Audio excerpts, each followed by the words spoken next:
Hello दोस्तों, this is Kritika and welcome back to your favourite channel Kritika BLLB. बच्चों, आज हम डिस्कस करेंगे बीएलएलबी फिफ्थ सेमेस्टर का पेपर नंबर 6 कंपनी लॉ का क्वेश्चन पेपर। आज हम देखेंगे कि 2020 में किस तरह से क्वेश्चन पेपर आया और कौन कौन से क्वेश्चन है जो अक्सर रिपीट होते हैं आपके एग्जाम में, बहुत आते हैं। और इस वीडियो के लास्ट में मैं कुछ आपको इंपॉर्टेंट क्वेश्चन बताऊंगी जो बहुत बार एग्जाम में पूछे जाते हैं। काफ़ी हर बार क्वेश्चन पेपर जितने भी मैंने प्रीवियस ईयर के क्वेश्चन पेपर देखे उनमें मुझे हर एक पेपर में मुझे ये क्वेश्चन दिखे हैं। तो आप इन क्वेश्चन को बहुत अच्छे से पढ़िएगा और मैं आपको यकीन के साथ कह सकती हूँ कि अगर आप इन क्वेश्चन को अच्छे से प्रिपेयर कर लेते हो तो इनके बाहर आपसे एग्जाम में नहीं पूछेगा। ठीक है, तो इसी के साथ वीडियो को शुरू करते हैं। और वीडियो को शुरू करने से पहले एक चीज़ आपको बता दें कि अगर आपने इस चैनल को अभी सब्सक्राइब नहीं किया तो जरूर कर लीजिए, क्योंकि मैं इसमें एलएलबी और बीएलएलबी के जितने भी सेमेस्टर हैं उन सभी से रिलेटेड क्वेश्चन पेपर और सॉल्व क्वेश्चन पेपर के वीडियो, सिलेबस से रिलेटेड काफ़ी इंपॉर्टेंट वीडियोस बनाने वाले हैं। तो इसलिए आप इन सभी वीडियोस को देख पाओ, इन सभी का फायदा उठा पाओ, तो इसलिए इस चैनल को जरूर सब्सक्राइब करिए। तो शुरू करते हैं अपना वीडियो। तो पहला जो इसमें क्वेश्चन है, कंपनी एवं निगम में अंतर। ये बहुत ही ज़्यादा अच्छा क्वेश्चन है आपका। कंपनी एवं निगम में डिफरेंस इसमें पूछा गया है। और कभी कभी ये क्वेश्चन अलग से भी आ जाता है कि कंपनी क्या है, कंपनी से आप क्या समझते हो, या निगम क्या है, निगम से आप क्या समझते हो। तो ये तीन क्वेश्चन यहाँ से आपके बन जाते हैं। तीनों बहुत ही ज़्यादा इंपॉर्टेंट क्वेश्चन है। अब इसी के साथ देख लेते हैं कि दूसरा क्वेश्चन क्या है आपका। दूसरा क्वेश्चन है कि व्यक्तिगत कंपनी और सार्वजनिक कंपनी में डिफरेंस बताना। ये भी बहुत क्वेश्चन इंपॉर्टेंट है। अक्सर ये क्वेश्चन पूछ लिया जाता है कि जो प्राइवेट कंपनी और पब्लिक कंपनी में डिफरेंस क्या है, या केवल प्राइवेट कंपनी क्या है, पब्लिक कंपनी क्या है। इस तरह से क्वेश्चन आपके बन जाते हैं। सी नंबर क्वेश्चन है, अंश पूंजी के प्रकारों की विवेचना करनी है। सी जो अंश पूंजी जो है इसके प्रकार कितने हैं ये बताना है। और अगर पूछ लिया जाए आपके एग्जाम में अंश क्या है तो ये भी क्वेश्चन बन जाता है इस तरह से। नेक्स्ट क्वेश्चन जो है, स्थिर भार एवं चलायमान भार में अंतर बताना। स्थिर भार क्या है, चलायमान भार में डिफरेंस बताना है। ई नंबर क्वेश्चन ये भी आपका काफी इंपॉर्टेंट है, प्रबंध अभिकर्ता से आप क्या समझते हो। कभी कभी एकल विक्रय अभिकर्ता एक क्वेश्चन है, ये भी आ जाता है इसी के साथ। नेक्स्ट क्वेश्चन है, वार्षिक साधारण सभा से आप क्या समझते हो। जी नंबर क्वेश्चन ये बहुत ज्यादा आपका इंपॉर्टेंट है, इससे लॉन्ग क्वेश्चन भी बहुत ज्यादा बनता है। परिसमापन से आप क्या समझते हो, ये बहुत ही ज्यादा इंपॉर्टेंट क्वेश्चन है। ये शॉर्ट में पूछा जाता है, साथ में लॉन्ग में भी बहुत आता है क्वेश्चन। नेक्स्ट क्वेश्चन है, विदेशी कंपनी। विदेशी कंपनी क्या है। नेक्स्ट है, परिसमापक कौन होता है। कंपनी को जो समाप्त करता है वो परिसमापक कौन होता है, ये क्वेश्चन है आपका, ये भी इंपॉर्टेंट है। और जे नंबर क्वेश्चन ये बहुत ज्यादा इंपॉर्टेंट है आपका, संगम। अब इसी के साथ आपको कुछ हम और इंपॉर्टेंट शॉर्ट क्वेश्चन बताते हैं जो कि एग्जाम में काफी पूछ लिए जाते हैं। शॉर्ट क्वेश्चन में आपका संप्रवर्तक जो प्रमोटर होता है उसकी डेफिनेशन पूछ ली जाती है, कभी कभी उसकी विधिक स्थिति पूछ ली जाती है, लीगल पोजीशन पूछ ली जाती है प्रमोटर की। और इसी के साथ आपका संगम अनुच्छेद जो है, ये भी काफी अच्छा क्वेश्चन है, ये भी एग्जाम में पूछ लिया जाता है। एक है क्वेश्चन आपका, कंपनी का प्रोस्पेक्टर क्या होता है। ये क्वेश्चन एग्जाम में आपके आ जाता है। कभी कभी इस तरह से क्वेश्चन आ जाता है, संगम ज्ञापन तथा संगम अनुच्छेद में क्या संबंध है। ये क्वेश्चन आपका एग्जाम में आ जाता है। एक क्वेश्चन बहुत ही ज्यादा इंपॉर्टेंट है, यह आ जाता है कि कंपनी के आवरण से क्या समझते हैं आप, या कंपनी के आवरण से क्या तात्पर्य है, सरकारी कंपनी क्या है, ये आ जाता है। ठीक है, इस तरह से काफी क्वेश्चन शॉर्ट हैं जो बन जाते हैं। कुछ और हम शॉर्ट क्वेश्चन देख लेते हैं, जैसे कि आ जाता है अंश क्या है। जो कंपनी में अंश होता है, अंश की डेफिनेशन अब पूछ लिया जाता है।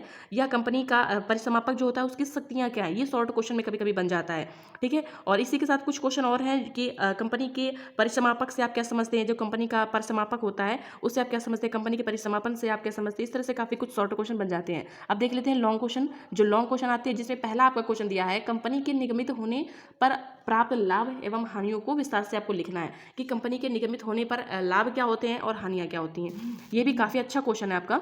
3 नंबर क्वेश्चन है, शासकीय समापक कौन होता है और शासकीय समापक की शक्तियों एवं कर्तव्यों को बताना है। कंपनी का जो परिसमापन है, कंपनी का जो समापन है, तो उसमें जैसे कि हम सभी जानते हैं, एक होता है अधिकरण के द्वारा समापन, एक होता है स्वेच्छा से समापन। तो उसमें पूछा गया है कि आपका ये शासकीय समापन कौन होता है और उसकी आपको बताना है शक्तियां।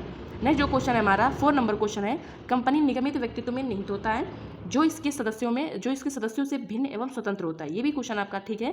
5 नंबर जो क्वेश्चन है आपका, निगमन के पर्दे को उठाने का सिद्धांत, जो कि अभी हमने शॉर्ट क्वेश्चन में आपको बताया था कि निगमित कंपनी का जो पर्दे का सिद्धांत है, तो ये क्वेश्चन आपका शॉर्ट में भी काफी आता है और ये लॉन्ग में भी पूछा जाता है क्वेश्चन। अब इसके आगे देख लेते हैं कुछ और क्वेश्चन है। बहुमत के सिद्धांत की विवेचना कीजिए। एक ये क्वेश्चन, ये इतना ज़्यादा इंपॉर्टेंट क्वेश्चन नहीं है, आप इसको इतना ध्यान मत दीजिएगा। 7 नंबर जो क्वेश्चन है ये बहुत ज़्यादा इंपॉर्टेंट है कि उन आधारों का वर्णन करिए जिन आधारों पर न्यायालय किसी कंपनी के अनिवार्य परिसमापक का आदेश दे सकता है। ठीक है, ये क्वेश्चन आपका अपने आप में काफ़ी इंपॉर्टेंट है। और 8 नंबर जो क्वेश्चन है, निर्देशकों की विधिक स्थिति। जो निर्देशक होते हैं कंपनी की, इनकी विधिक स्थिति बताना है। 9 नंबर क्वेश्चन है, बहुराष्ट्रीय कंपनी को परिभाषित कीजिए एवं देश विदेश में इसके लाभ और हानि। ये क्वेश्चन ठीक है, काफ़ी इंपॉर्टेंट है। इसी तरह से क्वेश्चन, एक विदेशी कंपनी क्या है, इस तरह से क्वेश्चन आ जाते हैं एग्जाम में। और कभी कभी आ जाता है कंपनी और निगम क्या है, लॉन्ग में पूछ लिया जाता है, इनमें डिफरेंस पूछ लिया जाता है। कुछ और क्वेश्चन है जो कि इसमें नहीं आए हैं, जो कि हम आपको बताते हैं, जो काफ़ी एग्जाम में पूछे जाते हैं। एक है आपका संगम ज्ञापन किसे कहते हैं, संगम ज्ञापन में किन बातों का वर्णन किया जाता है, और ज्ञापन पत्र में कब परिवर्तन किया जा सकता है। ये आपका लॉन्ग क्वेश्चन बन जाता है। एक लॉन्ग क्वेश्चन आपका बन जाता है कि कंपनी के निगमन से आप क्या समझते हैं, और निगमन की प्रक्रिया जो है ये बताना है आपको इसमें, और निगमन का प्रमाण पत्र क्या होता है। इस तरह से काफ़ी कुछ क्वेश्चन बन जाते हैं। एक क्वेश्चन आपका इस तरह से, ये भी काफ़ी इंपॉर्टेंट क्वेश्चन है कि संपरिवर्तक से आप क्या समझते हैं, संपरिवर्तक के कार्य और विधि की स्थिति के अधिकार और कर्तव्यों को बताना होता है। ये क्वेश्चन आपके लॉन्ग क्वेश्चन बन जाते हैं। ये बहुत बार मैंने देखा है पेपर में आए हुए हैं, ये एग्जाम में काफ़ी पूछे जाते हैं। और नेक्स्ट एक क्वेश्चन है आपका, कंपनी के अंतर नियमों, जो आंतरिक नियम होते हैं कंपनी के, अंतर नियम से आप क्या समझते हैं, और इसमें किन तत्वों का वर्णन किया जाता है, अंतर नियमों में कब परिवर्तन किया जा सकता है। ये भी क्वेश्चन है आपका, ये भी बहुत ही ज़्यादा इंपॉर्टेंट क्वेश्चन है। नेक्स्ट क्वेश्चन आपका है कि अंश किसे कहते हैं, कंपनी की अंश पूंजी कितने प्रकार की होती है, और अंशों के आवंटन से संबंधित प्रक्रिया क्या है। ये आपका लॉन्ग क्वेश्चन बन जाता है, बहुत ही ज़्यादा इंपॉर्टेंट क्वेश्चन है।